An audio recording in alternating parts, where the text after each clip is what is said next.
Olá, graça e paz do nosso Senhor Jesus Cristo. Hoje um vídeo para a hashtag Sinais de Apocalipse.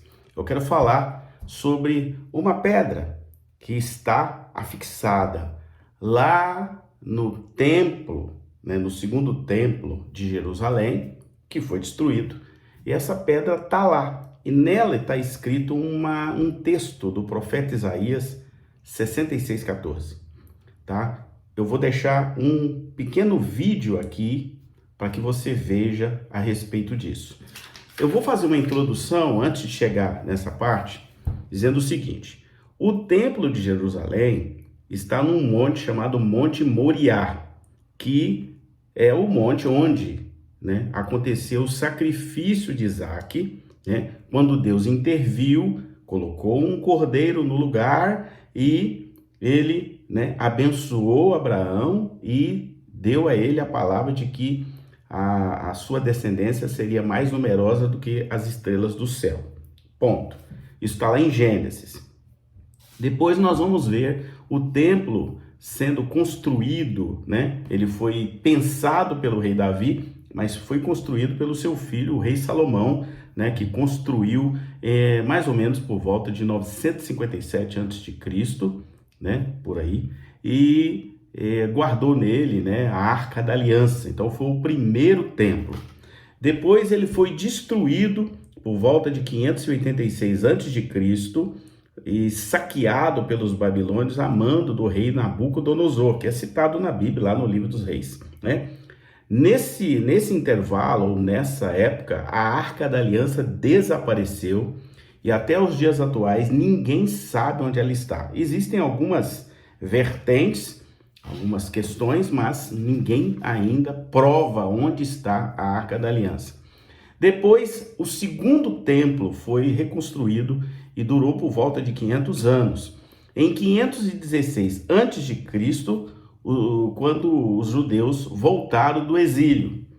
Lá mais à frente, Herodes, o Grande, ampliou o templo, lá em Jerusalém, que depois ele foi destruído no ano 70 depois de Cristo pelos romanos e foi novamente saqueado, E o importante é entender que os romanos não destruíram tudo, eles queimaram, estragaram e saquearam, mas ficou ali uma espécie de plataforma, É quase um quadrado ou um retângulo, porque a construção foi muito bem feita pelo rei Herodes, nessa reconstrução, nessa ampliação, nessa reforma. E é hoje onde a gente consegue ver, no mundo inteiro, ver aquela imagem do Muro das Lamentações, onde os judeus oram, O Muro das Lamentações tem uma parte, depois tem uma parte que fica escondida, outra parte, tem várias partes, mas tem aquela famosa que aparece em tudo quanto é filme de judeus lá orando lá no Muro das Lamentações, Foi nesse templo que Jesus orou, Jesus visitou, foi nesse templo que Jesus foi apresentado a Deus, foi ali que o diabo tentou Jesus, lembra? Desce aqui, foi transportado para lá, se lança do pináculo do templo, E naquela narrativa bíblica onde o diabo tenta Jesus. Aí depois, esse templo foi destruído, E no ano 638 depois de Cristo, o Islã, os muçulmanos tomam Jerusalém, conquistaram o local e construíram duas mesquitas. Uma é a mesquita El Aqsa, que é a principal deles, só entra lá quem é muçulmano, que fica exatamente em cima desse monte. E bem do lado eles fizeram uma outra mesquita, que é chamado de Domo da Rocha, que é exatamente no local onde foi o sacrifício de Abraão, e que tem aquele domo dourado, toda foto de Jerusalém aparece aquele domo dourado, ou aquela cúpula dourada, que tem mais ou menos uns 1.300 anos de existência. Essa é a situação atual. E aí agora eu vou colocar aqui um filme, e depois que você vê o filme, você vai ver uma pedra lá, aí eu vou falar a respeito de uma profecia que existe afixada em uma das pedras, que ainda existe até os dias atuais, desse templo de Jerusalém. Vamos lá então ao filme.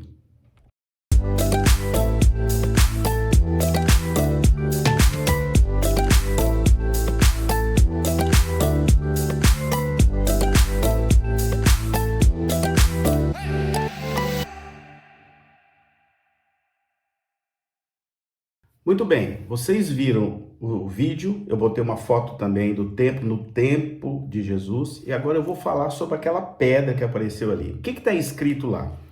Eu vou pegar aqui a Bíblia, ó, tá aqui. Eu uso a Bíblia de Estudo Gênesis, que é uma versão que eu gosto muito, é uma Bíblia de Estudo Genebra. Eu gosto muito dela, porque ela é bem atual, e ela é da Sociedade Bíblica do Brasil e da editora Cultura Cristã. E eu gosto do estilo que ela foi escrita, porque ela vem de uma tradução desde 1995, né?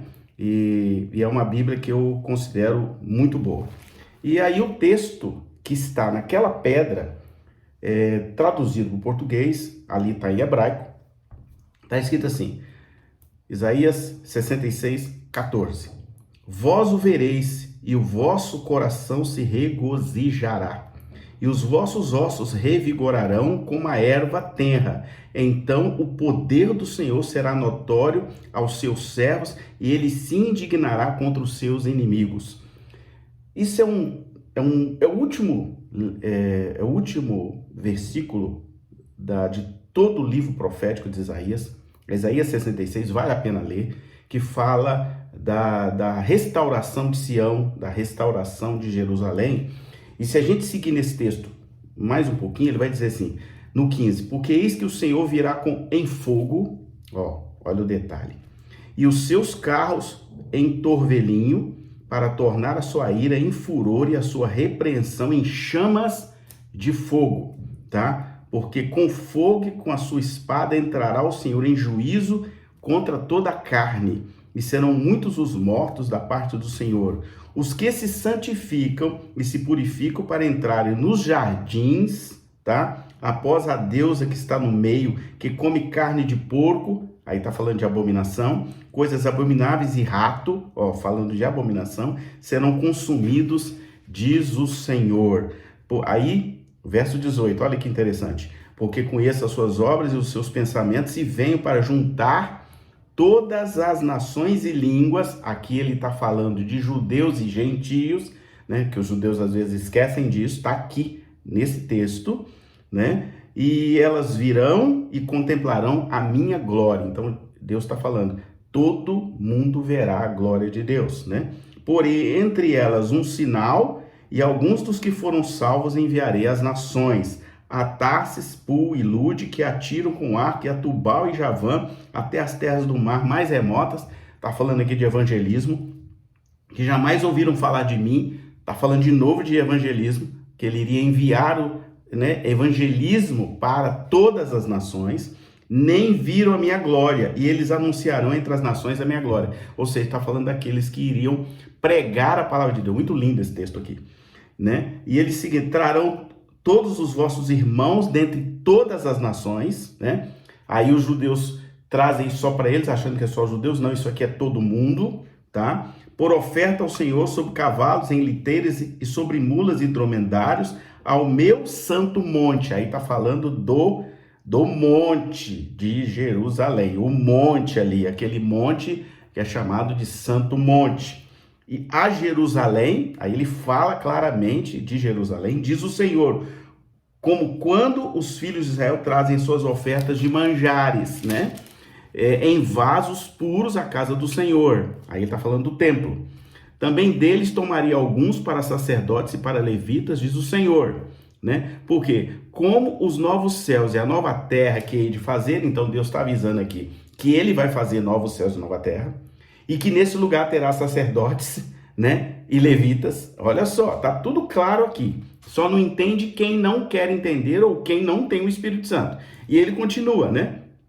Assim há de estar a vossa prosperidade, o vosso nome.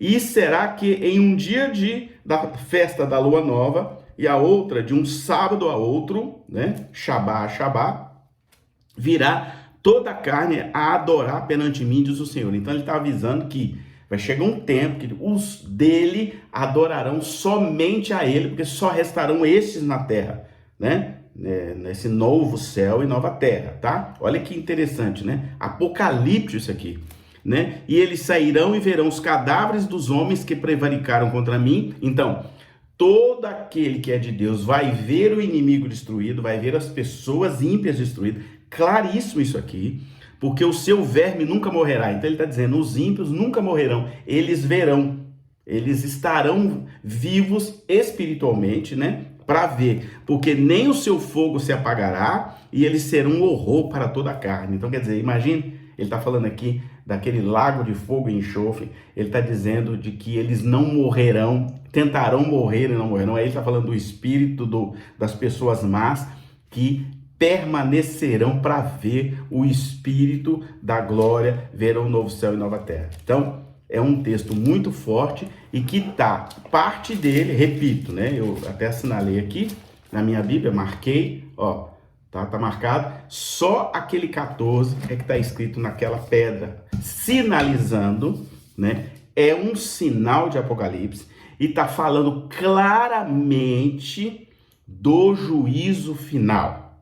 Está claro, haverá um juízo final. Deus avisou pelos profetas. Esse Isaías aqui é considerado um profeta maior, né? Ou seja, um profeta que falou muito. Ele é o profeta messiânico, para vocês terem ideia. Ele que anunciou Jesus. Então, Isaías é um livro muito lindo, muito importante, muito simbólico, porque Deus sempre fala por simbologia. É por isso que a gente não entende muito as coisas, porque é difícil de entender. Então, o Isaías exerceu o ministério dele, né, por mais de 40 anos, de 740 até depois de 701 antes de Cristo, né? Ele profetizou em Judá, né, naquele reinado de Judá, porque Israel dividiu em dois reinos, reino do norte e reino do sul, e Isaías é um profeta muito importante da Torá. Espero que eu tenha te ajudado. Fique ligado, haverá um juízo final, está previsto na Bíblia, e esse juízo vai separar o joio do trigo. Espero que você seja o trigo e que esteja, né, nesse novo céu e nessa nova terra anunciada pelo profeta da parte de Deus. Que Deus te abençoe.